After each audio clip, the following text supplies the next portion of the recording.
Esto es La Entrevista con Raúl Valladares. Para comenzar el traslado y custodia del material que será empleado en la jornada del 14 de marzo por los partidos Liberal, Nacional y Libertad y Refundación. De acuerdo al padrón electoral, en esa fecha, 4.832.117 ciudadanos hondureños podrán ejercer el sufragio en las elecciones primarias en tres partidos, Nacional, Liberal y Libertad y Refundación, para elegir candidatos a cargo de elección popular que entrarán en el certamen electoral general en noviembre de 2021. El sábado anterior, el Consejo Nacional Electoral incorporó al Pleno de Consejeros al suplente Flavio Nájera Zelaya en relevo interino de la propietaria Ana Paola Hall, afectada de su salud, así como para evacuar aspectos administrativos y financieros del proceso electoral primario. La senda a la jornada electoral avanzó con la acreditación de fondos a los partidos políticos, pagos en capacitaciones a miembros de mesas electorales receptoras, logística e impresión de papeletas electorales, materiales e insumos de bioseguridad para distribuirlos en 5.691 centros de votación con más de 19.000 MER. Además, la contratación de 5.000 custodios de los partidos políticos, la recepción de 23.880 maletas electorales, equipo tecnológico, servidores, transporte, veedores nacionales e internacionales, invitados para garantizar la mayor transparencia del proceso. Toda una muestra de que la relojería política sigue su marcha. La jornada se salpicó con el repentino anuncio de la presidenta del Consejo Nacional Electoral sobre su hospitalización por complicaciones de salud sin dar más explicaciones. Ante esa situación excepcional, consejeros propietarios podrían considerar vía resolución integrar pleno y tomar decisiones urgentes, enfatizó la abogada Hall, que será sustituida por Moncada de forma interina en la presidencia del ente electoral. En la previa, el padre José Ángel Garachana, presidente de la Conferencia Episcopal de Honduras, advirtió también que no necesitamos campañas de promesas ni de hacer concentraciones donde la gente se contagie. Es tiempo de pensar qué proyectos de país nos van a ofrecer. El fin de semana los precandidatos viajaron al interior del país en sendas caravanas y tras ellos advertencias de los galenos de no convertir la contienda electoral en una tragedia sanitaria por incumplir protocolos de seguridad biosanitaria ante la pandemia de COVID-19. El aspirante presidencial del movimiento Unidad y Esperanza, Nasri Ascura, estuvo el fin de semana en Juticalpa, Olancho, donde dijo que cuido cada centavo de los impuestos de los contribuyentes y se los devuelvo por acusaciones en un antejuicio incoado por el Ministerio Público a su gestión en la alcaldía capitalina. Ascura recorrió Choloma, Chamelecón, Santa Cruz de Yojoa y la colonia Santa Ana en San Pedro Sula, donde dejó un mensaje de trabajo y reconstrucción. Mauricio Oliva estuvo en La Paz, Jesús de Otoro en Intibucá, Danlí y Oropolí en El Paraíso y la aldea Jagua en Amarateca, Francisco Morazán. Oliva destacó que las bases tienen todo el derecho a escoger en las urnas quiénes serán sus representantes. Y quiero decirles, el que se mete con ustedes se mete conmigo. Y quien ande amenazándolos, mejor que me vengan a amenazar a mí. Los presidenciables del Partido Liberal, Luis Zelaya y Darío Vanegas, efectuaron concentraciones políticas en San Lorenzo y Choloma, mientras el joven empresario Gianni Rosenthal descansó como cuarentena ante la alta incidencia de COVID-19 en el país. Zelaya visitó San Lorenzo, Choluteca, y Vanegas estuvo en Choloma, Cortés, mientras que la precandidata presidencial Xiomara Castro, en las filas de Libertad y Refundación, recorrió el departamento de Colón en nutridas caravanas vehiculares. Carlos Eduardo Reina, de Nueva Corriente, al igual que Gianni Rosenthal, mantiene la postura de no realizar concentraciones políticas por la alta incidencia de casos de COVID-19. No se tienen reportes de Nelson Ávila ni de Wilfredo Méndez.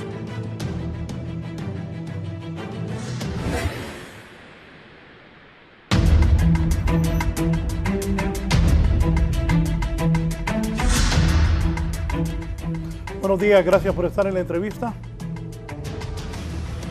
Como en todos los medios, aquí hemos tenido algunos compañeros infectados.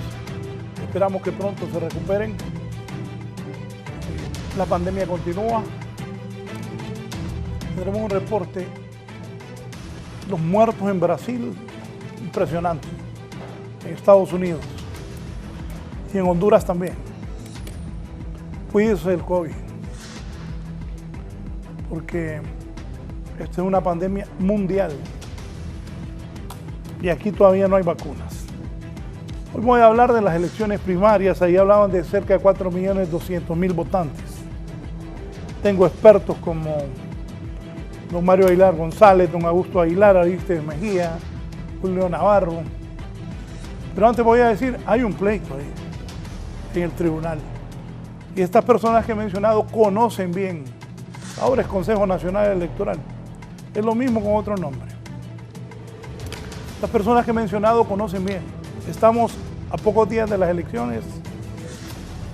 Este fin de semana me han informado que la empresa que vendió las urnas, una empresa de México, también participa en la licitación de la venta de tinta, donde uno va a meter el dedo y le van a marcar para decir que usted ya votó.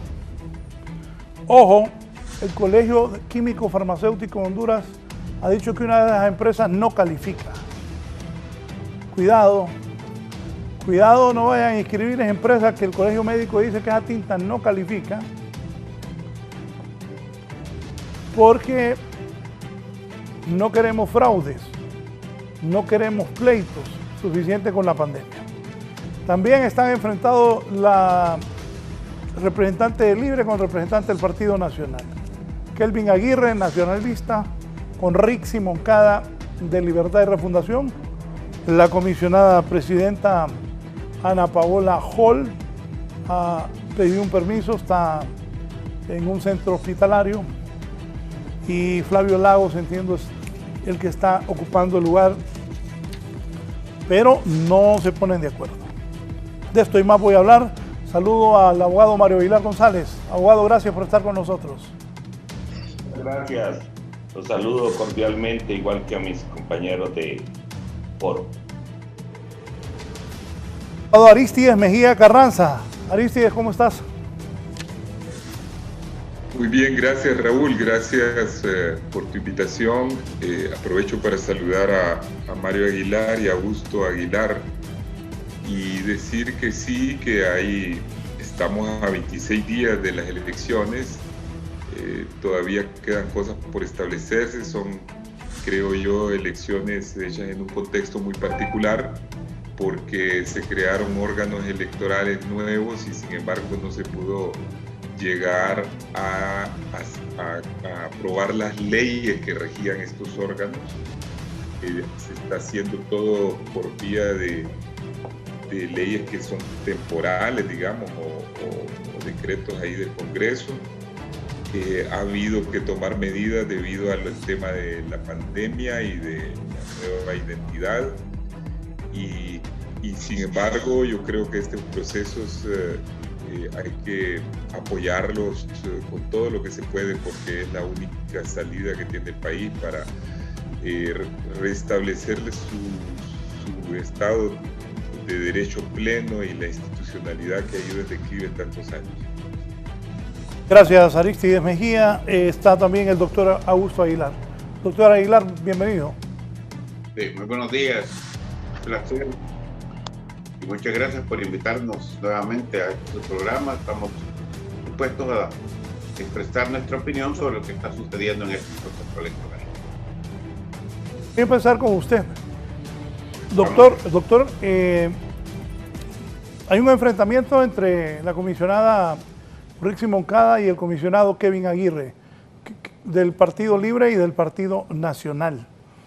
¿Qué piensa de lo que está ocurriendo a pocos días? Y repito nuevamente, ojo con esa licitación de la tinta. Ya el Colegio Médico rechazó una de las 3 empresas que han presentado oferta por la tinta por no llenar los requisitos. Ojalá que las autoridades den seguimiento a esto. Doctor, en su visión, su experiencia, estas diferencias, a pocos días, ¿qué puede ocurrir? Vea, las diferencias son frecuentes. Lo importante es que los concejales, en este caso, hagan las cosas conforme lo establece la ley y la ley anterior, porque es la que está vigente. Entiendo que debió haberse hecho una sesión y por mayoría designaron quién quedaría como presidente del Consejo provisionalmente mientras se recupera la titular del cargo. De tal manera que esta cuestión siempre sucede en este tipo de diferencias, pero lo importante es seguir lo que establece la. En cuanto a lo de la tinta, eso sí es un problema, yo diría, muy delicado. ¿Qué es lo que se ha hecho normalmente? ¿Qué es lo que hemos hecho? Te hablo de varios procesos electorales. Que es precisamente el Colegio de Químicos Farmacéuticos. Ahí se envían las muestras y ahí ellos dan un dictamen, hacen todo lo que ellos saben hacer y dan su opinión si cada una de las muestras reviste o no las características o las exigencias que permitan que no es borrable, que es segura, cuánto tiempo puede durar, digamos, la marca en el dedo de esta tinta, y en base a ese dictamen o a esa, diríamos, este examen que ellos hacen, entonces se hace la contratación a la casa productora que haya enviado la muestra. De tal manera que sí es importante, porque eso puede servir. En la misma ley establece que la tinta debe reunir ciertas características y que deben dar seguridad. De tal manera que si se contrata a alguien que no que envió una muestra o que es la tinta que llena esas exigencias, podría ser objeto de reparos o alguna petición de nulidad, no sé qué cosas más pueden haber, pero sí es un asunto delicado. Aguilar González, ¿qué conoce de la actual situación del Consejo Nacional Electoral? Y vuelvo a repetir, una posición tiene los de Libre, otra posición el Partido Nacional. El Partido Liberal está fuera porque Ana Paola está enferma y se ha asumido uno de los suplentes. ¿Qué le dice todo esto, abogado? Buenos días. Yo entiendo, Raúl y compañeros, que en este momento en el Consejo Electoral la controversia que se ha presentado únicamente está en la expresión de lo que ha manifestado la consejera Ritzy Moncada, que desde mi punto de vista no se ha hecho expresión de tal cosa en las sesiones de pleno que públicamente ha convocado la misma presidenta interina, que ha asumido esa posición no por votación del Consejo, sino por una disposición establecida en el artículo 31 de la Ley para la Selección de las Autoridades Electorales, que establece que en ausencia de la titular o del titular del organismo, debe ser la vocal, la consejera o el consejero vocal, el que asuma esa presidencia de manera interina. Y digo que han sido en las expresiones de la señora Moncada, porque en esas sesiones, como le digo, no se ha evidenciado. Las decisiones se han adoptado por unanimidad. Por ejemplo, lo que tiene que ver con la reglamentación de del Censo Nacional Electoral, que dijo la señora Moncada que había una oposición del consejero Kelvin Aguirre, porque entiendo que el Partido Nacional como institución política no está en el Consejo Nacional Electoral, sino que lo que hay es un consejero de filiación nacionalista, al igual que ella es consejera de filiación libre. Por unanimidad determinaron enviar ese reglamento a las comisiones electorales nacionales de los partidos en contienda para que se pronuncien sobre el contenido del reglamento. Entonces eso no puede ser un enfrentamiento porque se adopta la decisión por unanimidad. Lo otro que tiene que ver con las credenciales de los miembros de las mesas electorales receptoras, quiero refrescar la memoria en el sentido de que el Partido Nacional es el único partido que ha determinado enviar al órgano electoral los nombres, apellidos y tarjetas de identidad de los miembros de mesa electoral receptora en las elecciones del 2017. Y tengo entendido de que la misma actitud y la misma disposición existen los movimientos internos que bregan en el Partido Nacional para hacer lo propio en estas elecciones primarias. En lo que tiene que ver con los escrutinios municipales y departamentales, está muy claramente establecido en la ley electoral y de las organizaciones políticas que solo existe para la ley electoral un grupo de apoyo a las elecciones primarias de los partidos políticos, que es el apoyo que puede brindar la Comisión Nacional Electoral de cada partido. Ese apoyo es una cuestión limitada que no permite que el organismo nacional interno de los partidos pueda emitir actos que causen efectos jurídicos en el proceso electoral. Y por lo tanto las comisiones municipales y departamentales son organismos que no están contemplados en la ley electoral, sí en algunos estatutos de los partidos políticos, y que no tienen funciones en el proceso de primaria. Consecuentemente, cualquier escrutinio que se realice por parte de esos organismos es un escrutinio ilegal y que no puede producir, como ya dije, efectos jurídicos en el proceso de primarias. Abogado Aristides Mejía, usted, abogado Mejía, ¿qué conocimiento tiene de esto que está ocurriendo? Bueno, yo creo que todos estamos conscientes en Honduras que no se puede repetir los hechos terribles de 2017, del fraude y de los periodos anteriores también, donde ha habido fraudes masivos en las mesas electorales. Ahí es donde se consuma el fraude generalmente. Entonces, se quiso hacer correcciones importantes en la ley nueva que estábamos trabajando, donde en la comisión trabajamos Augusto y Mario Aguilar también, y otras personas más, pero como esta ley no pasó dentro del marco de sus atribuciones, el Consejo Nacional Electoral debe hacer todo lo posible para que este proceso sea transparente. Y me parece absurda la posición de que es frecuente aquí en Honduras que cada vez que se hace algo contra la ley e incluso contra la Constitución, como la reelección, aparecen miles de personas, juristas y no juristas y pseudojuristas, justificando cosas que en el pasado ellos reprobaban, y que cada vez que se quiere corregir algo, vuelven a aparecer alegando situaciones de ilegalidad que no existen, simplemente para impedir los cambios en el país.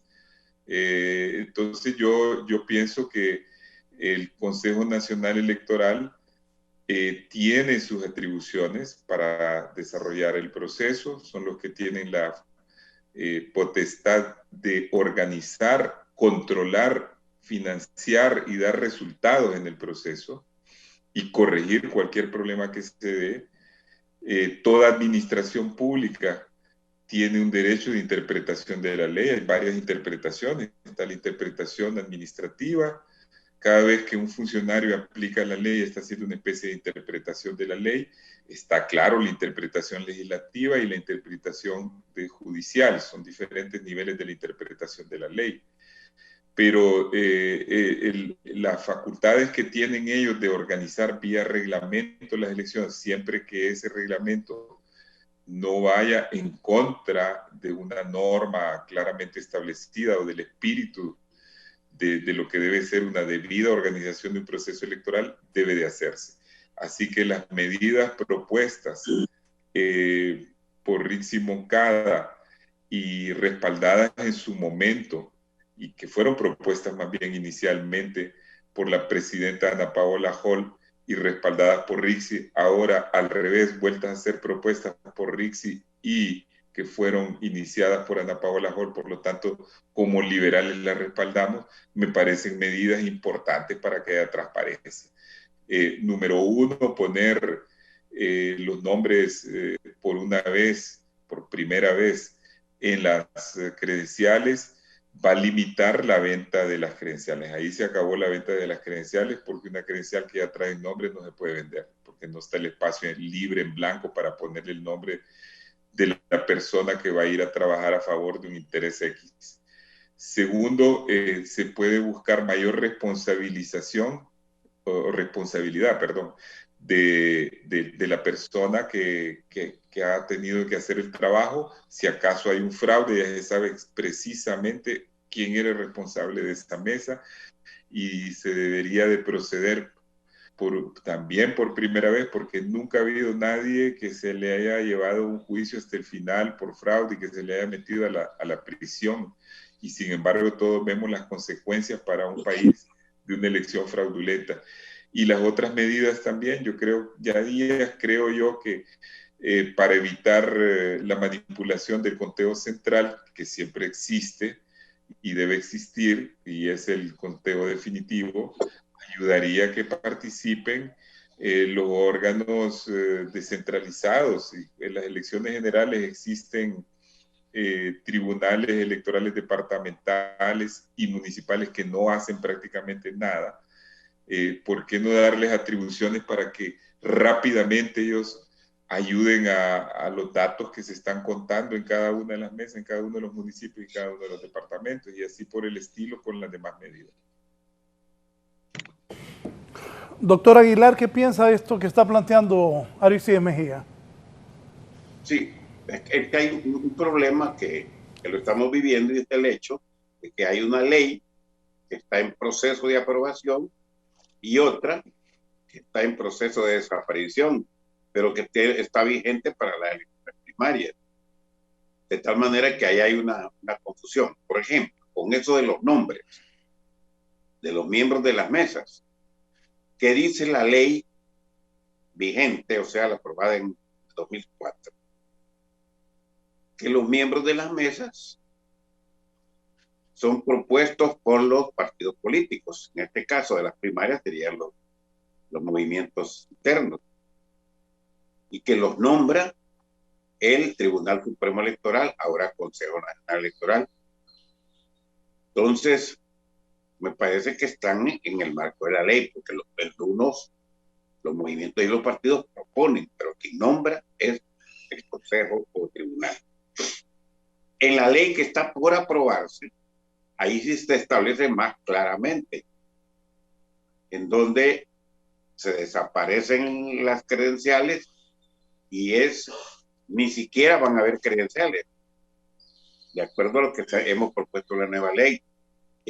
Ahí lo que se contempla es que los partidos políticos darán los nombres, pero el consejo en la maleta o en la bolsa de materiales electorales, ahí irán consignados los nombres, de tal manera que no es posible ya esto del tráfico o cambio de nombres a última hora, lo mencionaba Arístides. Pero en este caso lo correcto es, para que sean realmente tratando, mejor dicho, de mejorar esos fraudes, esas irregularidades que históricamente se han cometido en las mesas, una de las medidas favorables para evitar eso es lo que está haciendo el Consejo, pidiendo que se den que ya las credenciales vayan con nombre y apellido. De tal manera que algunas diferencias que puedan existir, yo no las veo que sean tan grandes en este momento, y son relativamente normales en todo proceso electoral. Pero como bien lo decía Mario Aguilar, efectivamente, los consejeros, si bien es cierto, provienen de partidos políticos, pero lo importante es que una vez que están en funciones, que han sido nombrados, juramentados, etcétera, responden a la ley, a la Constitución, y no a las instrucciones o intereses directos de los partidos políticos. Sí, miren lo que recibo aquí. Me dice, buenos días, sobre ese tema de la tinta, la que ofreció Cartoplas, la que siempre ha ofrecido, se llama Tintas Reactivas de México. Cartoplas es de México, hace cajas, pero no vende tinta. ¿Por qué en la licitación la dejaron fuera sin razón alguna? No ofertó nadie más. En las licitaciones solo ofertó tintas reactivas a través de su representante local. Por eso nunca habíamos entendido de dónde salió Cartoplas, a quien se le adjudicó las cajas ofreciendo tintas. O sea que el que ganó las cajas nunca había ofrecido tintas, pero ahora participó. ¿Qué piensa el doctor Augusto Aguilar? Bueno, pienso que hay algo anormal en ese sentido, porque tengo entendido que esa tinta en México hay una firma que la tiene patentada y efectivamente Cartoplas, por lo menos durante yo estuve en el tribunal, durante los 5 años que estuve como secretario primero, después como magistrado, esa tinta se le compraba a la persona o a la empresa que tenía patente y que siempre cuando mandaban las muestras lo enviábamos al colegio de químicos farmacéuticos y daban un dictamen favorable que efectivamente llenaba todos los requisitos. No sé, porque también había una empresa a la que se le compraron las urnas y las cabinas, pero a esa empresa que yo, por lo menos en el tiempo que estuve, solo se les compraba eso, no se les compraba tinta. No sé qué estará pasando. Doctor Mario Aguilar, lo que dice, abogado Aguilar, lo que dice don Aristides Mejía, el doctor Aguilar, sus comentarios. A mí más me llama la atención esta cuestión que tiene que ver con las licitaciones en primera instancia. ¿Cómo puede haber un pronunciamiento de un colegio profesional antes de que tengamos información de qué tipo de contratación está realizando el Consejo Nacional Electoral y consecuentemente de qué tipo de trámite legal se trata en relación a la ley de contratación del Estado para que como de una manera interesada haya un pronunciamiento de ese colegio en relación a la tinta que ofrece determinada empresa. Hay que tener sumo cuidado en ese sentido porque se podría estar interfiriendo en el proceso de contratación y de licitación que después podría ser objeto de impugnaciones ante la justicia ordinaria del país. Yo llamo la atención en ese sentido y no me quiero pronunciar sobre un asunto que no es de mi conocimiento pleno y que es una cuestión que debe manejarse a través de una comisión de compras que ha designado por unanimidad de votos el Consejo Nacional Electoral. Yo quiero hacer comentarios en relación a esos enfrentamientos que supuestamente existen en el Consejo, pero que, repito, no se han evidenciado en las sesiones públicas que ha sostenido el Consejo en los últimos 2 días y que continuará en el pleno de este convocado para este día y que también lo podemos seguir públicamente. No debemos tampoco hacer juicios interesados borrando la memoria histórica que se ha dado en los organismos electorales en relación a que el Partido Nacional es el único partido que en las elecciones de 2017 nominó los miembros integrantes de la mesa electoral receptora por ese partido para que el Consejo Nacional Electoral, en cumplimiento de la ley que estaba vigente en el 2017 y continúa vigente en este proceso electoral de primarias, nombrara sus miembros integrantes de dichas mesas electorales receptoras. El único partido, aunque se pretenda desconocer, y en relación a las demás situaciones que se presentan, no es cuestión de que haya pseudojuristas, ni que haya voces interesadas reclamando la legalidad.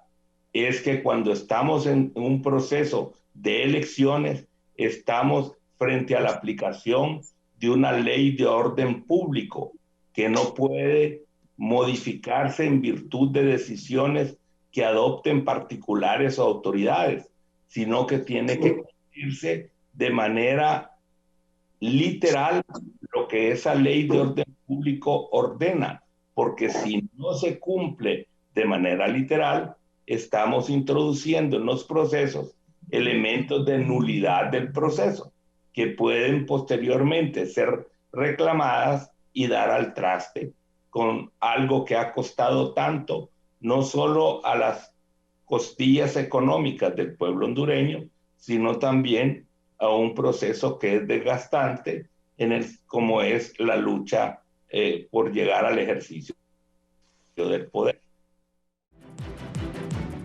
La Universidad de Oxford tiene previsto probar su vacuna contra el coronavirus por primera vez en niños, convirtiéndose en el último fabricante que evalúa si su producto es efectivo entre los más pequeños.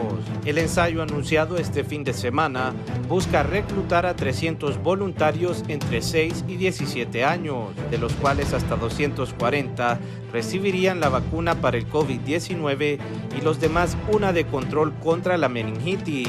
Andrew Pollard, investigador del jefe del ensayo de Oxford, señaló que aunque la mayoría de los niños que contraen la enfermedad no desarrollan cuadros graves, es importante establecer la seguridad y la respuesta inmune de la vacuna en los niños y jóvenes, ya que algunos pueden beneficiarse de la vacunación. Otras farmacéuticas están probando ya sus vacunas en niños. Pfizer y BioNTech, cuya vacuna ha sido autorizada para mayores de 16, comenzó los ensayos con niños de 12 años en octubre. Moderna, por su parte, empezó las pruebas con jóvenes de la misma edad en diciembre. Para 11 Noticias, Raúl Valladares.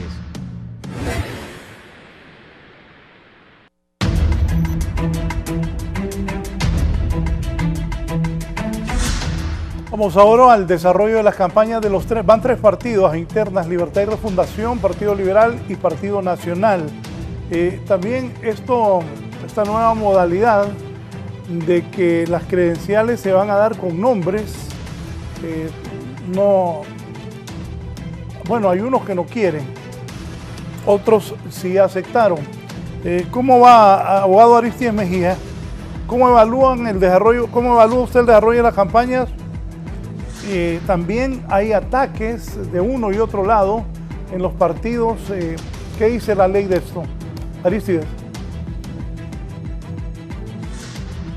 Bueno, yo creo que la crítica y el debate siempre es una característica de las campañas. Lo que está prohibido en la ley es calumniar, porque calumniar es un delito en sí mismo, es decir, es denigrar a una persona, ya sea difamándolo, o sea, diciendo cosas no ciertas sobre esa persona, sobre su honor, sobre su intimidad, o bien imputándole delitos que no ha cometido, en cuyo caso es calumnia, y eso está prohibido en la ley electoral y se puede llegar a más. Está también el Código Penal, la normativa penal, que le permite a una persona que ha sido injuriada o calumniada acudir también ya lo hemos visto varias veces, a veces en el caso de periodistas, bueno, eso es todavía un poco más cuestionable porque a veces se ha prestado también para la persecución de periodistas, pero ese es otro tema. La campaña electoral debe de mantenerse en cierto marco digamos, de la decencia, de la legalidad, y por eso yo veo que algunos candidatos están salidos de tono. Me parece que son candidatos que han establecido la tónica de una campaña sucia, más que todo se ve en el Partido Liberal, porque ahí es donde está la contienda más fuerte, y que aparte de eso se está tratando de de hacer ver que el contendiente no tiene las, digamos, credenciales para participar en una contienda, descalificando a la otra persona con calumnias y todo eso, lo que denota no solo desesperación, sino tal vez un problema de falta de popularidad en las encuestas. Yo creo que eso, Raúl, es lo que es notorio en este momento. Faltan 26 días para que la contienda continúe y se den las elecciones. Entonces me parece que esa subida de tono va a ir en incremento, increciendo, y vamos a tener unas elecciones quizás muy tensas, muy violentas, debido a esa tendencia que se nota más en uno de los movimientos del Partido Liberal, que es el de Luis Zaya, concretamente, ¿verdad? Eso es lo que yo veo. En el Partido Nacional siempre ha habido más discreción en las campañas, aunque yo sé que también es igualmente fuerte. Ellos tratan de mantener un tono menos abiertamente público. Quizás las formas de lucha ahí por el poder son diferentes, porque ya vemos que hay acciones legales contra uno de los candidatos en la fiscalía, como ellos tienen los órganos controlados, los órganos de justicia, están sacándole casos a uno de los candidatos, casos que pueden estar perfectamente bien fundamentados. Lo que llama la curiosidad es que no lo hicieron antes, lo están haciendo en este momento.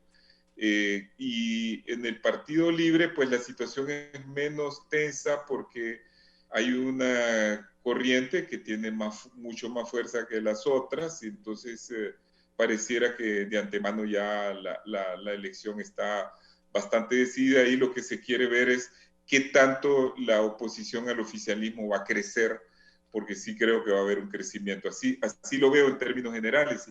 Si tienes otra pregunta concreta sobre lo que está pasando, con mucho gusto la contesto, Raúl. Bueno, el caso, usted apoya las aspiraciones de Yanni Rosenthal.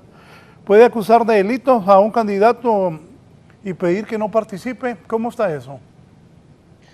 Bueno, yo quiero decir lo siguiente con respecto a eso. Yanni ha venido aquí a Honduras en los meses pasados, desde cuando vino de Estados Unidos, y explicó muy claramente, con mucha franqueza, su caso. Yo creo que eso tiene un gran mérito. Aquí no hay, de todos los políticos de alto nivel, y muchos de ellos metidos en grandes problemas de juicios, incluso en el Partido Liberal, alguien que venga y se presente ante la justicia, se haga juzgar y después venga a explicar su caso con toda honestidad, reconociendo su error. Por otro lado, en el caso de Yanni, él ha entendido perfectamente bien que el Partido Liberal solo puede resucitar y resurgir creando un proceso de unidad interna para luego hacer una gran alianza nacional, y con eso llegar al poder y cambiar, hacer los cambios que el país requiere. Por eso su campaña es propositiva. Notamos que del lado del presidente del Consejo Central Ejecutivo es al contrario, no hace propuestas y hace una campaña sucia de golpes, de estar atacando.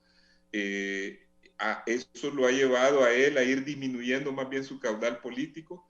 Fue el que sufrió la peor derrota de toda la historia del Partido Liberal, de los 130 años, sacó 480,000 votos apenas. Aún habiendo perdido, siguió en esa lógica, en esa estrategia de división, porque expulsó a diputados, y ahora vemos que miembros de su campaña están atacando a Yanni, calumniándolo, porque Yanni, del grupo de delitos que le imputaba a la fiscalía, tuvo un delito menor, por eso solo estuvo 2 años y medio, 3 en la prisión. Es un delito que él ha reconocido, no hay ningún problema sobre eso. Y sin embargo, vemos que miembros de la campaña como Jorge Illescas, que bueno, yo no esperaba eso de él, dijera que dos cosas que me parece que no son atinentes para nada. Uno, que Gianni Rosenthal es alguien que participó en el narcotráfico y en el lavado, en ninguno de las dos. Todos esos, los cargos que él tenía de lavado, nunca fue acusado de narcotráfico, fueron totalmente desvanecidos, y él fue imputado solamente por haber hecho transacciones con bienes de procedencia ilícita, es decir, comprarle ganado a gente que había hecho una vida ilícita en las transacciones. Entonces, ese es un punto. El otro punto que yo refuto completamente, y que aparte de esto que es calumnioso, porque está imputando delitos falsos a una persona, es una calumnia. El otro punto es cuando él dice de que Gianni salió absuelto de los otros delitos de lavado y agregó unos que no le habían puesto porque se hizo ayudar por los ricos en Estados Unidos. Entonces, con eso está diciendo que la justicia de Estados Unidos es como la de Honduras o la del tercer mundo, que no es una justicia transparente, que es una justicia que no funciona cuando todo el mundo sabe que uno de los grandes sistemas judiciales del mundo es el de Estados Unidos y los de los otros países desarrollados. Me parece que siendo él miembro de la campaña de Luis Zelaya y siendo él un intelectual y una persona que y por cierto cargos que han provenido del lado de Rosenthal y de Carlos Flores en el pasado, debería de más bien pedir que hubiera un debate público, un debate de ideas al cual él mismo está acostumbrado, y no caer en el juego de la utilización que está haciendo Luis Zelaya de todos los miembros que lo rodean y que se han unido a esa campaña de descrédito, de odio, de división, que no le aporta nada al futuro del partido, porque el partido lo tenemos que unir. Yo entiendo que hay desesperación porque están muy atrás en las encuestas. No hay una sola encuesta que yo haya visto en la que no vaya ganando Gianni por márgenes enormes de 2 dígitos, que van entre el 14 al 28% de la intención de voto, y más bien se está dando una situación de que la campaña de Vanegas se está fortaleciendo por esa caída de la imagen de Luis, y más bien Vanegas va alcanzando a Luis. Entonces yo creo que eso le debería de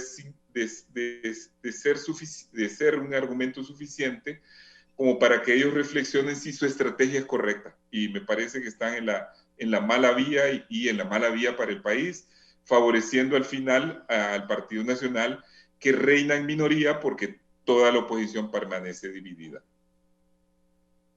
Y para usted, ¿cómo visualiza las campañas electorales hasta el momento? ¿Qué puede pasar en lo que falta para el día de la elección y el mismo proceso? Ojalá que todo se desarrolle de una manera correcta, doctor Aguilar. Esta campaña es muy diferente a las anteriores por varias razones. Yo creo que el mayor indicador o el mayor problema que vamos a tener es el abstencionismo. Mucha gente no va a ir a votar en las primarias por varias razones. La cuestión económica, el problema de la pandemia, y hay algo bien importante que casi no se ha dicho. Con las raras excepciones de los candidatos, no son precandidatos, son candidatos de los movimientos para las elecciones primarias. No han despertado entusiasmo en la ciudadanía. De tal manera que eso es lo que yo veo. Ahora bien, en términos generales, el Partido Nacional no tiene mayores problemas. Tiene 2 candidatos, más o menos, que están, diríamos, con relativo caudal político, cada uno de los 2. No hay un candidato que que tenga mucho más seguidores que el otro. Creo que la cosa está tanto equilibrada. En el caso de Partido Libre, como bien lo decía Aristides, ahí no hay mayor problema, porque hay la candidata, Xiomara, que indudablemente tiene mucho más seguidores, mucho más caudal y toda una trayectoria, y que los otros son nuevos, y aunque tienen posibilidades, en política no se puede asegurar nada. Hay aproximaciones, estimaciones o percepciones, pero en términos generales podría decirse que tiene una mayoría significativa. El mayor problema lo tiene el Partido Liberal, pero no por lo de la elección, el resultado después de la elección. Vean, dice Aristides que en la elección anterior, y tiene razón, el Partido Liberal sufrió la peor derrota de su historia. Le informo que solo obtuvo el 14%, un partido que en las elecciones anteriores pues obtenía 50 o más por ciento, cerca del 50 cuando perdía. Pero ese es el problema del golpe. El Partido Liberal se dividió en dos partes. El 60% se fue para Libre, el Garri que estuvo en Libre, el 60% y quedó el 40%. Y ahora va a suceder una subdivisión, tal vez no de manera oficial, porque se va a crear otro partido, pero puedo decir con base a toda la experiencia y el conocimiento que tengo sobre asuntos electorales, que después de las primarias para las elecciones generales, el Partido Liberal se va a subdividir por lo menos en la situación o el aspecto de ir a votar. Porque ahí hay 3 grupos, pero no hay muchas posibilidades que puedan unificarse ya para la elección general. Entonces lo más probable es que un sector del liberalismo vaya a votar hacia un lado y otro sector del liberalismo vaya a votar a otro. Si en las elecciones pasadas apenas obtuvo el 14%, es casi seguro que en las de noviembre de este año va a tener menos de ese porcentaje. O sea, para usted el Partido Liberal en la elección general va a sacar menos votos que los 450,000. De verdad que, como decía Tito, eso es cierto. En la historia los liberales nunca habían recibido una derrota tan humillante. Así es. Pero para usted entonces va a bajar más el Partido Liberal. Sí, pero yo lo que discrepo con Aristides es que porque Luis Zelaya es el que solo tuvo, que es la peor derrota. No, Aristides, no es Luis Zelaya, es el Partido Liberal que se dividió. Ese no es problema de una persona, puede ser que ya ni haya sido el candidato o que ha sido ya Vanegas o cualquiera otro. No, es el Partido Liberal por su división, que se hicieron 2 partidos, porque el 90% de la militancia de Libre proviene del Partido Liberal. Esa es la tragedia del Partido Liberal. Doctor, abogado Mario Aguilar González, y su análisis, ¿cuál es? ¿Cómo ve la campaña de los 3 partidos? No, mire, yo en estos últimos días he tenido un duelo familiar y algunas ocupaciones que no me han permitido seguir con detenimiento lo que sucede en las campañas que están realizando los movimientos internos de los partidos políticos. Pero sí quiero destacar algo en relación con el Partido Nacional. Trascendió una noticia de que el movimiento Juntos Podemos había propuesto una campaña de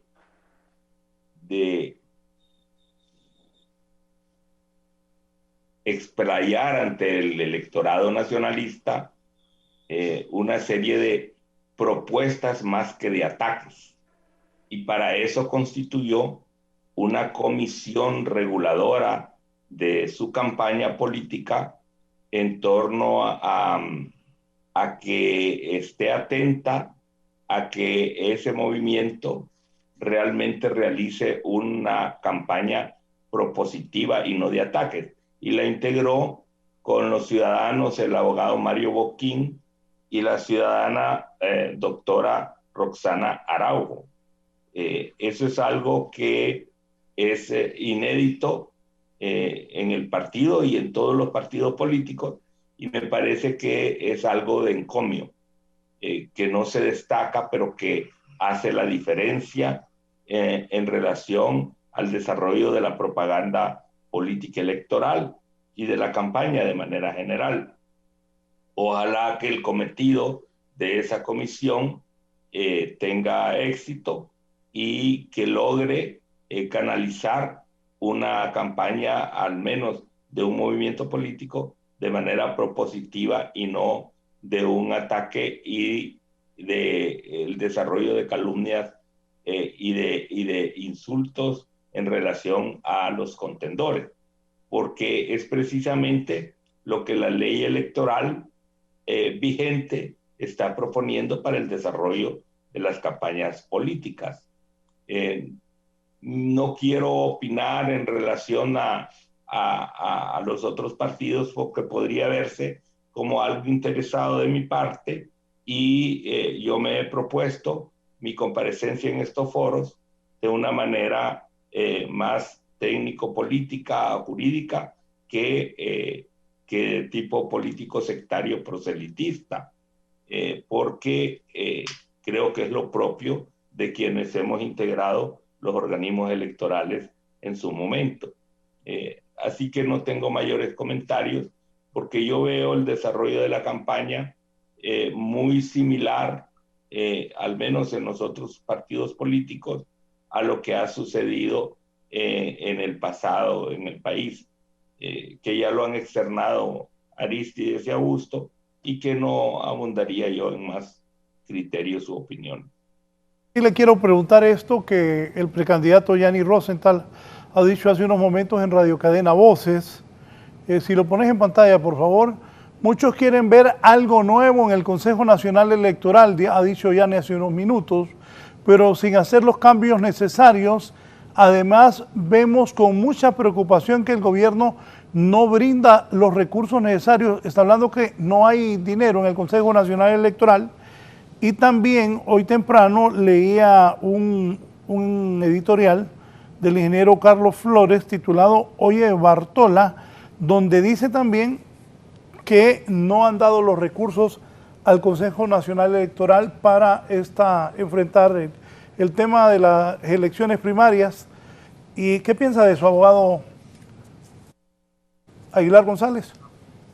De la voz del propio Consejo no he escuchado yo una queja en ese sentido, pero independientemente de que yo sea de filiación nacionalista, si está ocurriendo esa situación y no hay recursos que fluyan al Consejo Nacional Electoral para la ejecución de las elecciones primarias, eso nos metería en un serio problema para la democracia de manera general.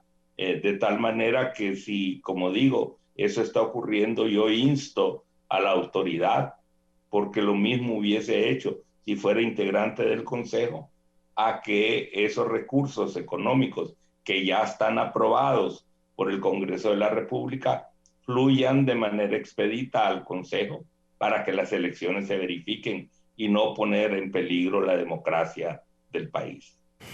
Sí, aquí para comentar con el abogado Mejía, también con el doctor Aguilar y el abogado Mario Aguilar, dice Carlos Flores, los políticos quieren traje nuevo que luzca elegante, pero de un remiendo de tela carcomida de polida de la mudada vieja. Elecciones distintas, pero enrumbrados en los mismos feos resabios de antes. Cambiaron la cúpula de los órganos electorales, pero jamás le dieron los recursos, dice Flores, Carlos Flores en su editorial de hoy de La Tribuna, para reestructurar la armazón de la vieja estructura. Esta quedó intacta como legado intocable del cuestionado Tribunal Supremo Electoral. Retoques cosméticos, como quien echa gotas de agua encima para limpiar la cáscara de una fruta podrida por dentro, para mantener los mismos aparatos que obedecen a sus antiguos jefes. Los nuevos consejeros pidieron recursos para cumplir con la tarea encomendada, mientras trabajaban a contrarreloj por salir airosos con un apretado calendario electoral. De allá a las cansadas, después de meses de implorar, no recibieron el presupuesto solicitado, dice este editorial del ingeniero Flores, terminaron dándoles apenas un anticipo, sin local para trabajar, les quitaron el Infoc para usarlo de traje, que utilizaban como centro de operaciones. No fue sino hasta hace unos días, después de mucho rogar, que lo devolvieron. A los mortales que colocaron a dirigir los órganos electorales les exigen resultados eficientes, diligentes e impecables, pero mezquinándoles los recursos y negando las herramientas para poder producirlos. Abogado Aristides Mejía, ¿qué piensa de eso? Bueno, yo he leído el editorial hoy en la mañana, siempre los leo y leo los demás periódicos también, y me parece acertado lo que se dice ahí, porque es algo que he venido denunciando desde el año pasado, de que han hecho obstáculos al Consejo Nacional Electoral para comenzar la no aprobación de la ley, que todos sabemos que provino de que había un acuerdo y que la facción de Juan Orlando Asfura y Chávez Madison bloquearon ese acuerdo y por eso no se pudo aprobar la nueva ley. Después el decreto para el TREP fue aprobado hasta en diciembre y la publicación se hizo hasta en enero. Después el problema de los recursos que no han estado disponibles y que no vengan a decir que es porque estamos en crisis económica, si los recursos para Invest, para robarse los dineros, ahí van fluidos. Hoy sale en el Heraldo de que se gastaron no sé si 245 millones en pruebas PCR y se dejaron arruinar. Entonces aquí hay un derroche y gasto y corrupción y todo, y cuando ya se trata de algo importante para reconstruir el país y su institucionalidad, entonces empiezan a decir, no, que son caras las elecciones, que no hay dinero y hacerle dificultades al Consejo Nacional Electoral. Por otro lado, lo del Infop, etcétera, todo lo que ya se mencionó ahí. Yo creo que esto que ha dicho en el editorial se resume en una extraordinaria frase escrita por el príncipe de Lampedusa en El Gato Pardo, esa obra monumental del siglo XIX de Italia, que dice que cuando los que están detentando el poder sienten que hay una presión, dicen hay que unirse a eso, hay que decir que vamos a cambiar todo para que nada cambie. Y eso es lo que ha pasado. Es decir, se habla de cambiar las cosas en la forma para que nada cambie en la esencia, para que todo siga igual. Y ya sabemos que si todo sigue igual en Honduras, pues vamos a ir cada vez peor. Entonces, por eso es que yo veo que las tentativas de por lo menos las dos consejeras, y a veces Kelvin también, no puedo decir lo contrario, por mejorar el proceso electoral, son importantes porque ellos tienen atribuciones importantes para hacer que esto funcione, tienen atribuciones reglamentarias, tienen que hacer un reglamento electoral y hay que buscar salvar este proceso electoral a toda costa. Estamos a tiempo de hacerlo todavía para que funcione bien. Este proceso no lo van a detener con todas esas artimañas. Y este proceso esto es incontenible, no hay condiciones ni nacionalmente ni menos internacionalmente con la llegada de la administración Biden, que ha dicho claramente que no va a apoyar a ningún gobierno que no surja de de elecciones limpias y que no tenga la suficiente legitimidad. Y eso es importante para un país dependiente como Honduras, que depende económicamente de Estados Unidos.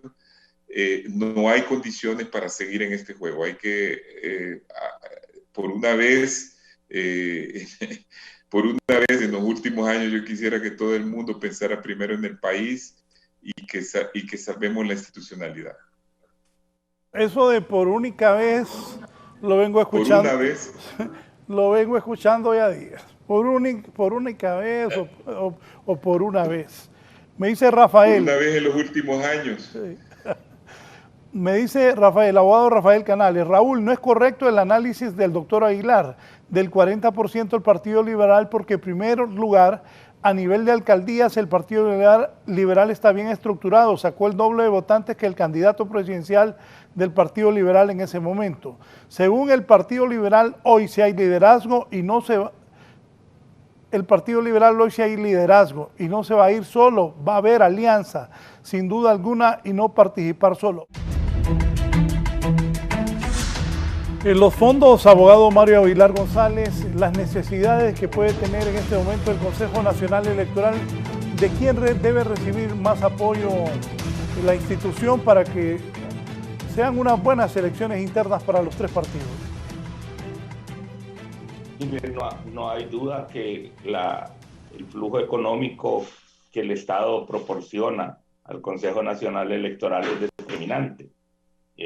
Y como le digo, si en el ayer, nosotros desaprobamos la actitud del gobierno de Manuel Zelaya Rosales de no darle los fondos al Tribunal Supremo Electoral para que realizara los comicios que correspondían en esa época, tampoco vamos a estar de acuerdo con que el gobierno actualmente taponee ese flujo de fondos al Consejo Nacional Electoral para que se ejecute el proyecto de elecciones primarias que manda la ley y que la democracia se profundice en el país.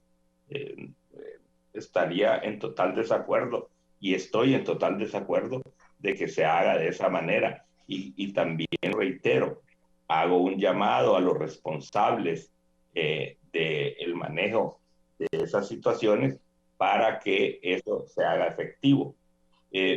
No hacerlo de esa manera sería profundizar lo que hemos venido viendo en el Consejo Nacional Electoral durante este año que yo llamo un año perdido, porque más se le ha ido al Consejo en palabrería, en discurso, en desmontaje de fraudes que están únicamente en la mente de las personas y no como algo que se escriba de manera efectiva y contundente como para poder decir que esas cuestiones se han dado dentro del Consejo Electoral o del Tribunal Supremo Electoral pasado.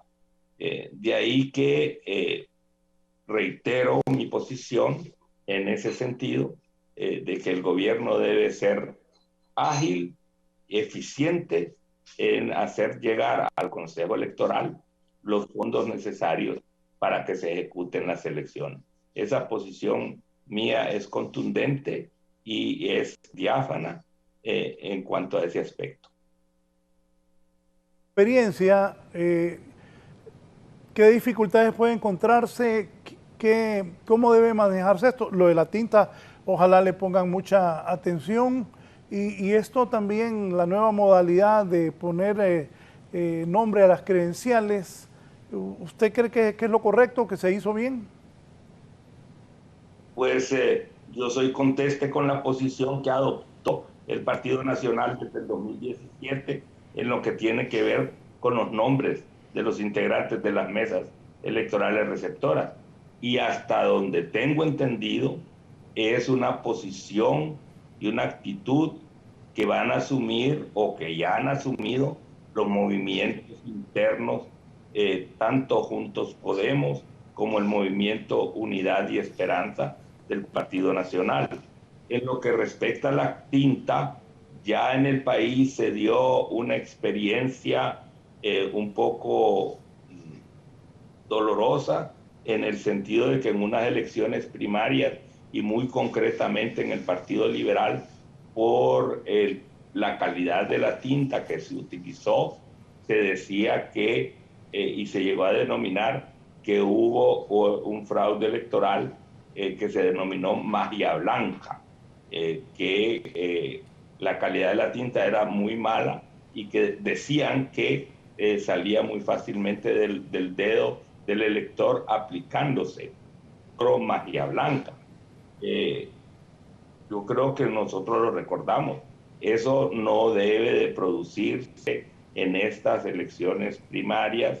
Hay que poner cuidado a la expresión del colegio profesional respectivo, pero también hay que ponerle cuidado al por qué hay una expresión de ese colegio profesional sin que nosotros conozcamos como de parte del Consejo Electoral el nivel en el cual se encuentran los procesos de licitación y contratación, porque ese factor puede ser utilizado para desprestigiar a una compañía que participa en la licitación y que la licitación no se le otorgue.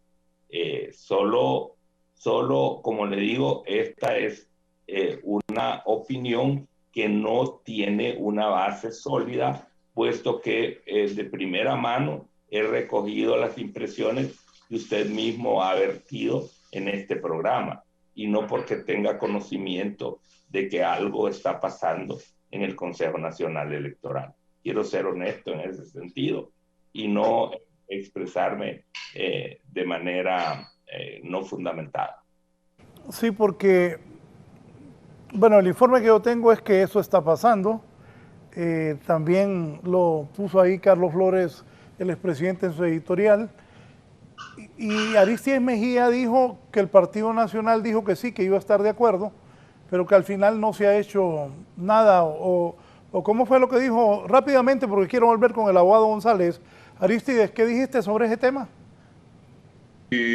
Bueno, yo lo que dije es que ha habido una serie de obstáculos y que habían acuerdos con respecto a la aprobación de la nueva ley, que no ocurrió, y que también se han estado haciendo los instrumentos legales con tardanza, como por ejemplo la publicación que se hizo para el TREP, se hizo hasta en enero, y que eso está afectando el funcionamiento del Consejo Nacional Electoral. Comentario, abogado Aguilar González, por favor. Bueno, yo no tengo mayor conocimiento en términos de que haya una publicación específica de un instrumento jurídico relacionado con la transmisión y divulgación de resultados electorales preliminares. Entiendo que en la ley se establece la obligatoriedad de esa divulgación y transmisión hacia el público para efectos informativos. Obviamente que en el reglamento de elecciones primarias que está preparando el Consejo Nacional Electoral, esa divulgación y transmisión debe ir reglamentada, porque solamente se reglamenta lo que establece la ley. No puede el Consejo Nacional Electoral establecer vía reglamento disposiciones que vayan a ser aplicables a los procesos electorales que sean de mutuo propio o de iniciativa del propio Consejo Nacional Electoral, porque él, si tiene facultades reglamentarias, reglamenta lo que establece la ley, no lo que ellos creen que debe aplicarse en un proceso de elecciones, porque eso sería algo ilegal. Ese es mi entender. De tal manera que lo que ocurre en relación a la falta de aprobación del proyecto de ley que nosotros contribuimos a dictaminar a través de nuestra opinión técnica en la comisión que integró el Congreso Nacional, no es óbice para que la ley vigente se aplique en toda su extensión. Y la ley vigente contempla todos los aspectos relacionados con las elecciones primarias, y estas no tienen por qué alterarse por falta de ley, porque ya existe una ley vigente que las mismas leyes transitorias que se han emitido señalan como la ley que debe aplicarse en este momento. Así que yo no le veo ningún obstáculo a la aplicación de esa ley, ni tampoco puede servir de motivo de excusa para no ejecutar los proyectos que deben ejecutarse de conformidad al cronograma electoral que se aprobó el año pasado y que fue turnado a todos los partidos políticos y publicado por los organismos electorales a efecto de que todos tuviéramos conocimiento de dicho cronograma y de cuándo tenían que realizarse las acciones relativas a los proyectos electorales. Sí. Raúl, sí, Aristides. Si me permite, solo quiero decir algo importante ahí, y es que cuando se crearon estos nuevos órganos, es cierto que por una ley especial se tenía entendido de que, como se ha dicho en ese editorial, que iba a haber una legislación nueva y todo. Por ejemplo, el Tribunal de Justicia Electoral necesita su propia ley para poder actuar. Ahí no se presuponía que la creación del Consejo Nacional Electoral conllevaba una reestructuración interna y no les han dado recursos para esa reestructuración. Han tenido mal que bien adaptar las dos cosas. Por ejemplo, en el esquema anterior, el jefe electoral, que es un cargo decisivo para las elecciones, recaía en un representante de la democracia cristiana, aliado del Partido Nacional, y por eso es que tenían esa ventaja en las elecciones pasadas. Ahora, en el nuevo arreglo que hubo, se decidió nombrar a 3 personas, uno por cada uno de los partidos mayoritarios, para tener un mejor equilibrio, que era lo que había dicho la Unión Europea hace 2 periodos electorales, que si no se podía ir a un tribunal técnico y despolitizado o despartidizado en todo caso, que por lo menos se hiciera un equilibrio político, y eso es lo que se ha estado tratando de hacer, pero no les han dado el dinero para la reestructuración, solo les hicieron un anticipo para lo de las elecciones actuales. Entonces están como prácticamente queriendo que esto no funcione o atentando contra las elecciones. En otras, si le metemos alguna idea de algún tipo de conspiración, que habría que averiguar, ¿verdad? Si existe o no. Pero lo que yo digo es, ellos han hecho un montón de adaptaciones, un montón de arreglos a los problemas sobrevinientes para salvar el proceso electoral y están actuando con muchas dificultades. Doctor Aguilar, pero sí, doctor Aguilar, es sí. que doctor Augusto, sí, es sí, que los dos tienen apellido Aguilar. ¿Qué comentario le merece lo que están dialogando? Vea, esto es histórico, no es de hoy ni de este proceso. Siempre ha habido tardanza en la entrega de los fondos al organismo electoral. En algunos procesos menos, en otros más.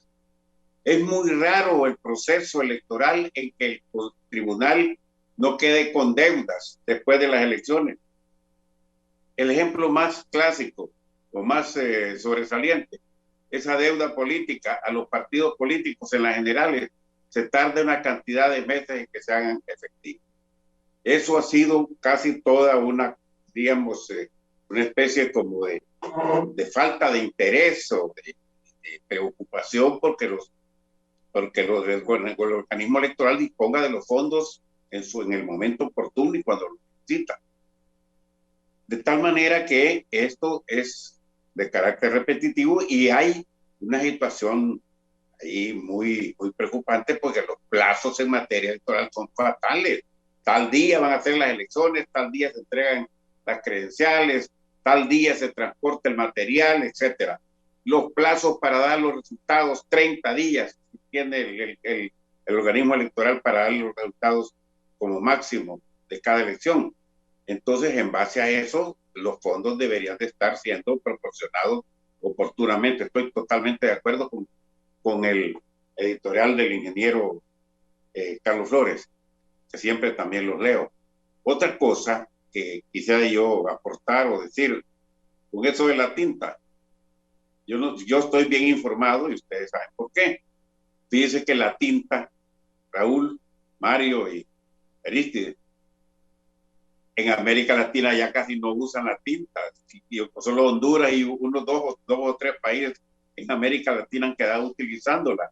Ahora ya los mecanismos de control, es el padrón electoral muy bien elaborado, en algunos ya hace la lectura de la huella dactilar y otros controles.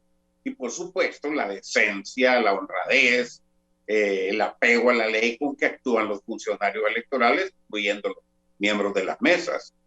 De tal manera que en eso nosotros estamos atrasados, y el resto de la tinta ya casi ha desaparecido en el continente americano. Y en Europa no creo que ni la conocen. De tal manera que estamos ya en este proceso y solo quedan 2 fines de semana. Solo 2 fines de semana. Y estoy de acuerdo con lo que dice Mario. El Consejo ha hecho todo lo posible, con las discrepancias y las cosas que siempre suceden, que son normales, pero están haciendo lo posible para que este proceso electoral sea mejor que los anteriores. Por ejemplo, la medida esa que han tomado de pedir los nombres de los miembros de la mesa es una medida contundente y muy positiva, porque precisamente ese ha sido uno de los mayores problemas en todos los procesos electorales, el hecho de que esas credenciales en blanco hayan servido para comercializarlas, venderlas, prestarlas, alquilarlas o cualquier otra cosa. Ese es uno de los mayores problemas que tiene nuestro sistema electoral. Ahora, lo que decía Aristides, tiene razón en parte, que no, el Consejo Electoral no tiene los fondos para hacer la reestructuración, pero no se los pueden dar porque la ley no está aprobada. Entonces, hasta que se apruebe la ley, porque ahí en la misma ley que nosotros elaboramos, bien lo sabe Mario y Aristides, estamos proponiendo que el Consejo tiene 6 meses para hacer una reestructuración y una tecnificación, llamémosle, o actualización o modernización de todas las funciones, atribuciones, unidades, pero necesita de esos fondos. Pero como la ley no se aprobó, entonces no se le pueden entregar esos fondos para esa reestructuración. Pero yo no soy pesimista, yo creo que en algo vamos mejorando y esperamos que estas elecciones pues sean mejores que las otras. Y cuando yo dije, porque por ahí alguien mencionó que yo estaba equivocado con la cuestión de los resultados de las últimas elecciones, que dijo que el Partido Liberal había sacado una gran cantidad de votos en más municipalidades. Estoy totalmente de acuerdo, eso tiene razón, pero desafortunadamente el voto indicador de lo que tiene cada partido es en el voto presidencial, porque los liderazgos, Mario lo sabe bien, Aristides también, los liderazgos de las corporaciones municipales y en nuestros municipios que son pequeños no reflejan precisamente el caudal político de un partido, sino que el liderazgo personal de cada alcalde, porque por los alcaldes votan de todos los partidos, dependiendo de su trayectoria, de su honradez, de la obra que haya realizado, y por eso tenemos alcaldes que hacen 2, 3, 4, 5 periodos, porque por él no solo votan los de sus partidos, sino que los de otros partidos y de los que no tienen partido. Gracias.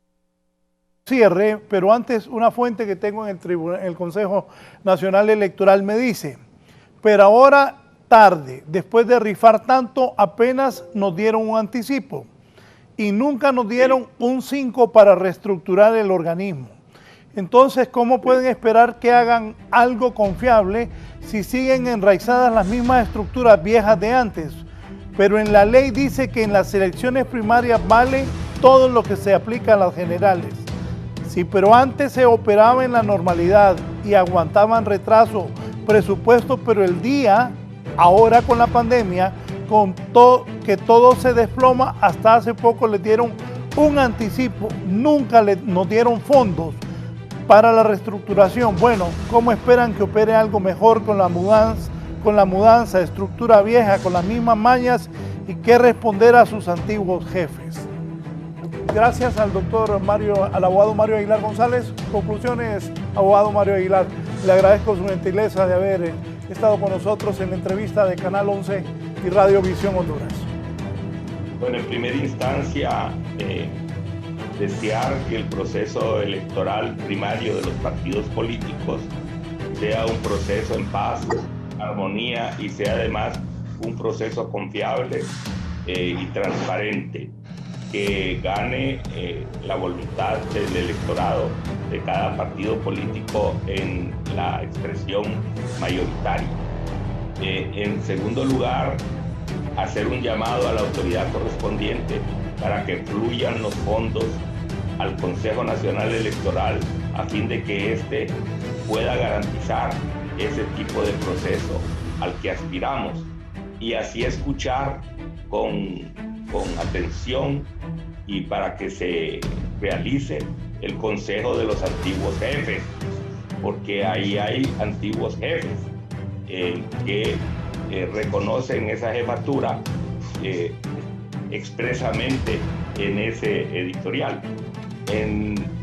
Y en tercer lugar, agradecer las expresiones de mis compañeros para mantener en este foro una actitud técnica, una actitud profesional en relación al abordaje de los temas que hemos debatido, por la bondad de ustedes en Canal 11 y de usted de manera particular y personal, periodista Raúl Valladares. Gracias al abogado Mario Aguilar González, conocedor de estos temas, muy gentil abogado. Abogado Aristides Mejía Carranza, cito, conclusiones. Bueno, en primer lugar quiero ratificar lo que dije anteriormente sobre que hay un proceso de reestructuración en curso del Consejo Nacional Electoral. Se han ido nombrando 3 y 3, o sea que sí hay una reestructuración, y cada vez que hay un problema no hay que decir que es porque no se aprobó tal o cual ley, si cuando hay un problema, ¿por qué no lo resolvemos, hombre, en el Congreso, como se hizo con el Registro Nacional de las Personas, que se sabía que no iba a tener la tarjeta nueva a tiempo, entonces se hizo una disposición inmediatamente para que se usara la vieja también? Lo mismo podemos hacer con el Consejo Nacional Electoral. Si cada vez que queremos hacer avanzar algo argumentamos problemas legales y que no se puede, pero sí se acepta todo lo que es violatorio a la ley y con facilidad, entonces el país nunca va a avanzar. Ese es un punto. Segundo punto, el Partido Liberal está listo para ir a primarias. Yo hago un llamado al liberalismo para que piense no solo en el 14 de marzo, sino en el futuro enorme que tiene el partido de resurgir. El Partido Liberal tiene una gran caudal en la masa de votantes que ejercieron el sufragio la vez pasada para las alcaldías municipales, 1 millón de votos. Tiene una bancada de 26 diputados, que es casi igual a la de Libre, que tiene 30, y luego dependerá de los liderazgos a nivel presidencial. No estoy de acuerdo con Augusto. El liderazgo de Mel Zelaya en Libre es indiscutible, por eso es fuerte, o el de Narral en su partido. Ahora el Partido Liberal no ha tenido un buen liderazgo, y por eso es ese resultado. Ahí discrepo, el resultado no es producto solamente de la desunión. Eso se vio reflejado en la primera elección con él, y bajó después con Mauricio, porque tampoco tenía mucho liderazgo, y el acabose fue con este candidato que no logra tomar decisiones políticas buenas, porque él es político improvisado. Hace solo 6 años que entró al Partido Liberal, viene de una familia liberal, pero nunca tuvo ninguna trayectoria, no ha tenido cargos en el partido anterior, no ha tenido puestos en la administración, no ha tenido nada, no hay nada con qué medirlo, más que sus actuaciones personales, que no son muy buenas, por cierto, tiene demanda por todos lados. Entonces, yo creo que necesitamos entender en el liberalismo que esta es la única oportunidad que tenemos de jugar un papel central para unir a la oposición, a Salvador Narrala, a Libre, a Pino y todas las fuerzas de oposición disgregadas que son necesarias para hacer un cambio en Honduras. Muchas gracias a Aristides Mejía, abogado de profesión y miembro del Movimiento Liberal Llanista. También cerramos con el doctor Augusto Aguilar. Doctor. Sí, no, estamos de acuerdo casi en la totalidad de las expresiones, tanto de Mario como de Aristides. Lo único que yo quisiera agregar es que cada proceso electoral es diferente de los anteriores. Y estamos en un momento, estamos en una etapa histórica de ese tipo de sorpresas que están apareciendo precisamente por el desgaste que han sufrido los partidos tradicionales. En esta oportunidad vamos a las primarias. Los resultados donde pueden haber sorpresas serán en las elecciones generales.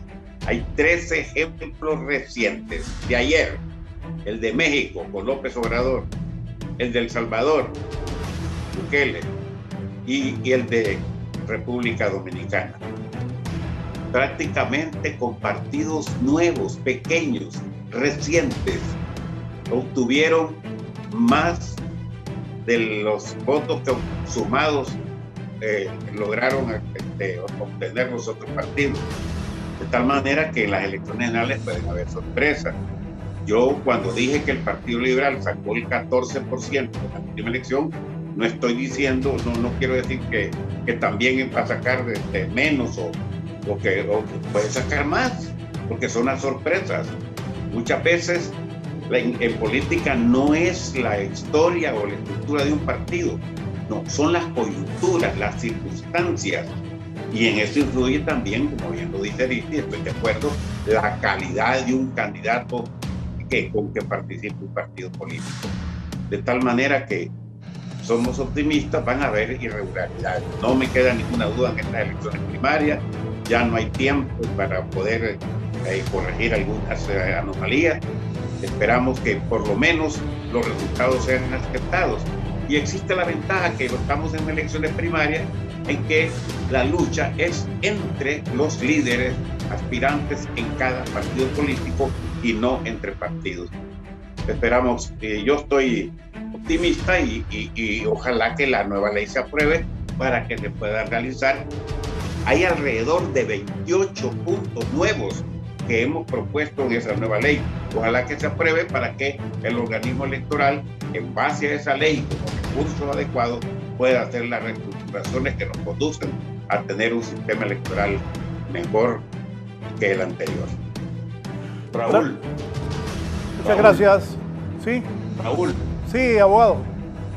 Lastimosamente, la liebre que nos acompaña en el foro se ha salido de los fueros del profesionalismo y del tecnicismo para entrar en los fueros de la política, haciendo llamados fehacientes a sus correligionarios, de tal manera que me obliga a hacerle un llamado al nacionalismo de la República para que este 14 de marzo concurra a las urnas y presente un frente férreo a la oposición para que pueda ganar las elecciones del 14 de marzo de noviembre de este año.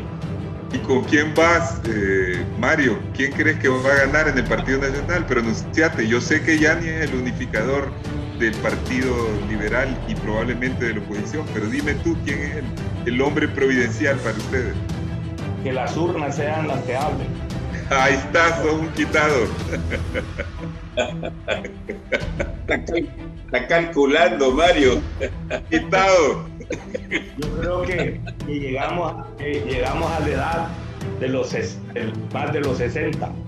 Y así oíme, Mario, así dicen los costarricenses, los ticos. Son quitados. Así se ve uno más bonito. Bien, gracias. Bueno. Gracias a los tres. Doctor, ¿iba a decir algo? Un abrazo. Okay, gracias. Muchas gracias a los tres por su participación. Rápido, hoy un resumen noticioso.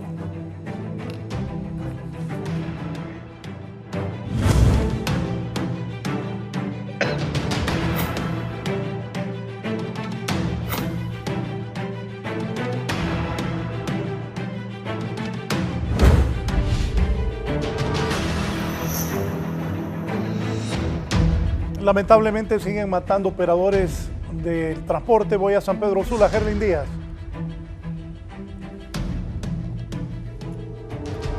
Buenos días, efectivamente a esta hora pues, de la mañana nos toca informar sobre hechos de violencia ocurridos aquí en la zona norte del país. En esta ocasión pues nuevamente el rubro del transporte se ve seriamente afectado y es que ha sido asesinado el conductor de una unidad identificado como pues solamente por su apodo de Lora, según pues algunos compañeros. Esta unidad del transporte es desde la aldea El Carmen hacia el centro de San Pedro Sula y supuestamente pues murió a manos de sujetos que se transportaban al interior de la unidad, así como también pues en un vehículo que posteriormente, tras cometer el crimen, se han dado a la fuga con rumbo desconocido.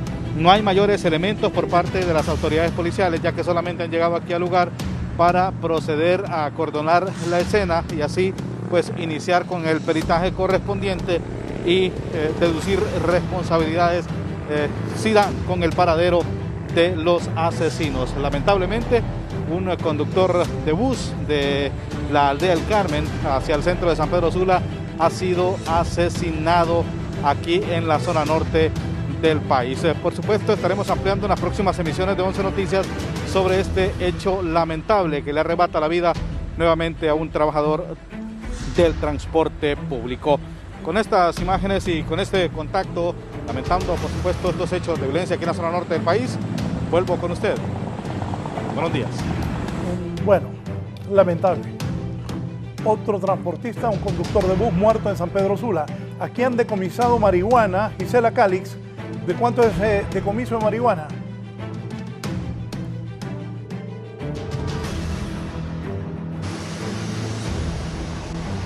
Así es, buen día, licenciado, y a los televidentes de la entrevista. Para que nos amplíe esta información, me acompaña Mario Fu, él es portavoz de la Fuerza Nacional Antimaras y Pandillas, y nos explica dónde y cómo se llevó a cabo este decomiso. Muy buenos días. Un gusto poder saludarle. En efecto, en el marco de la fuerte operatividad estratégica que sostiene Fusina en todo el país, la Fuerza Nacional Antimaras y Pandillas en las últimas horas ha logrado concretar una operación más. Esto se deriva de trabajos de inteligencia e investigación que se venían desarrollando en este sector que se ubica entre la colonia San Miguel y Mololoa, aquí en la capital de la República, donde gracias a los trabajos de inteligencia e investigación se logró ubicar un centro clandestino de almacenaje de drogas y armas de la Mara Salvatrucha, donde se logró decomisar un cuantioso lote de droga, el cual superaría el 500.000 de lempiras, distribuido en al menos 200 libras de hierba seca, supuesta marihuana. Lamentablemente en la operación no se logró capturar a nadie, producto de que esta zona era bastante boscosa y alejada de la colonia Mololoa, y también los agentes de los cuerpos de inteligencia de la FENAN han alertado un fenómeno, y es que algunos vecinos de este sector de la colonia Mololoa estarían alertando a los miembros de la organización criminal Mara Salvatrucha sobre la presencia de los cuerpos de seguridad y con ello pues evitar ser capturados. Bien, muchas gracias. Escuchaban a Mario Fu, portavoz de la Fuerza Nacional Antimaras y Pandillas. Por supuesto, en próximas emisiones de 11 Noticias le ampliaremos esta información. Licenciado, de momento es mi reporte. Vuelvo con usted al estudio central. Buen día. Gracias, Gisela. Vamos con el caso de la muchacha que, según lo dijo el Ministerio Público, fue asesinada. Estoy hablando de Keila Martínez con Kimberly. Las investigaciones sobre el caso de Keila, Kimberly. Muy buenos días, licenciado Raúl Valladares. Efectivamente, para abordar la temática me acompaña el abogado penalista Oliver Erazo. No debe de correr el Ministerio Público a presentar requerimientos fiscales en el caso de la joven enfermera Keila Martínez, que desafortunadamente pereció, porque han demasiados hallazgos, abogado, y debe de esperarse a la prueba técnica. Mira, aquí hay una cuestión bien importante que el pueblo hondureño debemos de aprender, todos los hondureños debemos de aprender, que hay dos momentos interesantes. El intercrímenes es la faceta en el que se cometió, fíjate bien, el crimen, y otra cosa es la noticia crímenes. Es decir, muchas veces nosotros en los medios de comunicación nos nutrimos de muchos elementos, entre comillas, probatorios, pero el juez no los tiene. En el caso de este asesinato tan atroz contra esta muchacha, la pericia, la prueba técnica científica debe imperar, porque si tú te fijas, los relatos testimoniales son totalmente contradictorios, y pareciese de que las defensas de una u otra forma quisieron establecer una plataforma mediática para crear un tipo de héroe, fíjate bien, que distrayera la atención de lo que realmente estaba pasando en ese hecho punitivo. Entonces, tenemos que ser sumamente cautelosos, la prensa debe de ser sumamente precisa y veraz al momento de cubrir este tema en específico de la muerte de Keila, porque en medio está la institucionalidad del país. que tan desgastada está y sobre todo de la Policía Nacional. No podemos decir que todos son delincuentes, porque quieras o no, es nuestra policía y no podemos devastarla de esa forma. Sé que esta expresión que estoy diciendo para los grupos feministas, para la familia dolida, es sumamente duro y dirán, pues, como no es él el que está sufriendo en carne propia el dolor, dice eso. No es eso, simple y sencillamente hay que llegar a descubrir los culpables materiales e intelectuales, porque los tienen que haber y que les quede todo el peso de la justicia, pero con la certeza científica de quién fue. Muchísimas gracias al abogado penalista Oliver Erazo. Con estos detalles yo retorno con ustedes a Estudios Principales. Buenos días. Y un montón de gente está haciendo fila en el Alonso Suazo esperando ser atendida. Giovanni Villalobos. Gracias, licenciado Raúl Valladares y sus gentiles televidentes de la entrevista. Yo me encuentro en el Centro de Salud Alonso Suazo de la capital, donde pues las filas pues son amplias y en este sector hay las atenciones a las mujeres. Buen día, ¿usted viene a cita o viene a consulta? No, a cita. Está, bueno, por su estado de gestación. Esta fila es para todas las damas de su misma situación. Sí, para embarazadas y para los niños. Okay, gracias. Y aquí tenemos otra madre de familia. Buen día. ¿Desde qué hora está aquí? Buenos días. ¿Desde qué hora está aquí? De como a las 7 de la mañana. Bueno. Sí. Pero ya los están pasando. Sí, ya vamos a llegar. Bueno, gracias. Pero aquí hay otra fila de personas que son, no son embarazadas, sino que son hombres y mujeres. Buen día, ¿usted viene a consulta o viene a consulta? Vengo. A consulta, ok. Buen día, ¿usted viene a consulta? ¿Desde qué hora está aquí? Desde las 6. Desde las 6 de la mañana, pero hasta ahorita va a entrar. Sí, hasta ahorita. Bueno, gracias. Tenemos también otras personas aquí, las filas pues son amplias. Buen día, ¿a qué especialidad viene o viene a medicina normal? Medicina normal. ¿Tiene algún problema de salud? No, solo ando acompañándola, ella no haciendo los exámenes. ¿Son exámenes? ¿Qué va a hacer? Sí, normal. Normal. Nada de... Bueno, gracias. A esta hora miren la fila. Señor, ¿y usted de dónde viene? De Tegucigalpa. De Tegucigalpa, ¿de qué colonia? Aquí de la Santa Cecilia. Temprano, ¿verdad? Desde temprano y hasta ahorita casi llega. Sí, gracias a Dios, ya tener paciencia. ¿Su nombre es? José Orlando. Gracias. Hoy lunes, licenciado, estas son las filas aquí en el Centro de Salud Alonso Suazo. Bueno, gran cantidad de personas que están buscando atención y tomando en cuenta por la emergencia de COVID-19, pues la gente pues está acudiendo a estos importantes centros de salud. Con este informe yo retorno con usted, licenciado. Buen día. Hablábamos con Evo que al hondureño le da pena al ver una cámara, cómo se esconde la gente. Pero ojalá atiendan a toda la gente que va por diferentes temas de salud aquí en el Alonso Suazo, cerquita del Estadio Nacional. Nos vamos contándoles que la desgracia por el COVID-19 en Estados Unidos y Brasil era inimaginable todo lo que ha ocurrido en el mundo. Pero el COVID sigue matando gente aquí en Honduras todos los días. Y todos los días más infectados. Y en el mundo sigue matando miles de personas. Vean esta nota de Kelly Olivera con que cerramos. Les deseo lo mejor de la semana. Cuidémonos del coronavirus. Que Dios proteja Honduras. Buenos días. La pandemia del nuevo coronavirus ha provocado al menos 2.4 millones de muertos en el mundo desde que la oficina de la OMS en China dio cuenta de la aparición de la enfermedad en diciembre de 2019.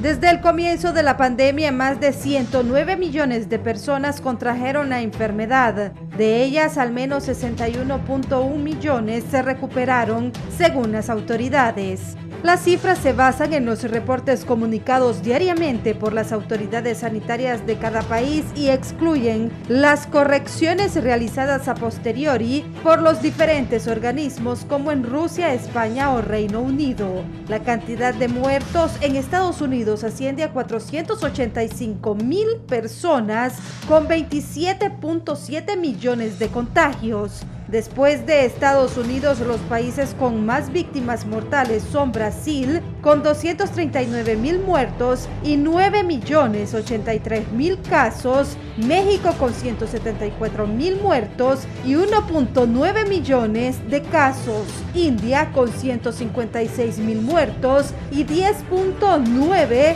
millones de casos, Reino Unido con 117.000 muertos y 4.4 millones de casos de infectados. Entre los países más golpeados, Bélgica registra la mayor tasa de mortalidad con 182 decesos por cada 100.000 habitantes, seguido de Eslovenia 169, Reino Unido 157, República Checa 154 e Italia 147 decesos por cada 100.000 habitantes. En Honduras hasta la fecha se reportan 160.171 contagios por COVID-19, muriendo 3.866 compatriotas en lo que va de la pandemia. Para el Foro La Entrevista les informó Kelly Olivera.